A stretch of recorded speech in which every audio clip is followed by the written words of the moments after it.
If I can, just a couple of quick questions with regard to Ukraine. There are some members who have suggested that it's time to end sending U.S. aid to Ukraine. Just talk about that for a minute. If we cut off aid, what would be the impact on Ukrainian people, their will to continue to fight against Russian aggression? Do you expect the need for another Ukraine supplemental? And I noticed the amount of humanitarian resources provided in 22 and 23 through emergency supplementals. The 24 budget requests only a modest increase to ensure these programs are providing services for the most vulnerable. If humanitarian counts are not increased, given the huge need in the world, what will the impact be on the most vulnerable? Simply put, the assistance that we've provided through the generosity of American taxpayers to Ukraine has literally been the difference between life and death for individuals, life and death for the country itself.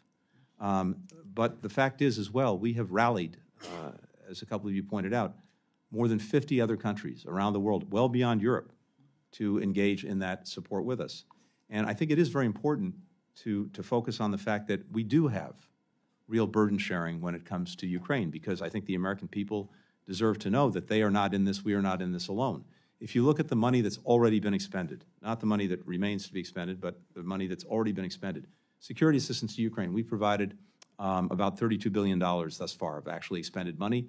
Non-U.S. money in that has been about $22 billion. When it comes to budget support, economic support, we have provided about $15.5 billion. Other countries, $24 billion. When it comes to humanitarian assistance, we provided about $2 billion. It's been vital. But other countries altogether, about $3.5 billion. And of course, our European friends have taken in about 8 million Ukrainian refugees and supported them with social services, ability to work, go to school. So I think if we pulled the plug on that, either ourselves or allies and partners, it would have disastrous consequences for Ukraine. And let me just emphasize one last thing, if I can. First, I take very seriously, deadly serious, our responsibility, Congress's responsibility, to make sure that the money that our taxpayers are generously providing to Ukraine is being well and appropriately spent. And I appreciate the chair's focus on this as well. So we have in place a very strong system to make sure that the money is being appropriately spent. I have 45 people in our embassy in Ukraine whose job it is to oversee the expenditure of these monies. The Pentagon has its own team making sure that the weapons that are being provided are not diverted, not misused. We just had our first report by the Office of the Inspector General on the oversight of the monies being expended in Ukraine, and I know that report's been shared. I'm happy to say we got very good grades on what we're doing, how it's being done, the process. Finally, it's worth noting that the way most of these funds are expended typically is through a World Bank program that only pays the money upon a receipt for an authorized expenditure. And so that system itself is very important. And of course, we have third-party validators involved, including, for example, the Deloitte accounting firm, which is working in the Ministry of Finance and working to make sure. I'd note finally that it's my belief that President Zelensky is dead serious about the importance of our money, everyone else's money being well spent. You've seen that in recent weeks, he has fired a bunch of senior officials across various ministries because he was concerned either about corruption or simply inadequate management.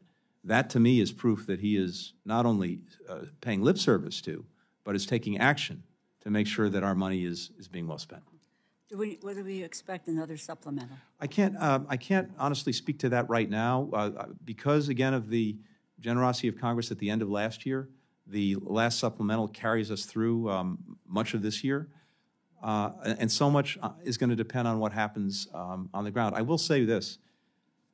I think we also have to work to get to a sustainable place in terms of our support for Ukraine for the mid to long term, which is to say, what are the right kinds of programs, not just us, the international financial institutions in particular, other countries, so that their economy can be on sound footing, their deterrent and defense posture is adequate to prevent another Russian aggression, et cetera.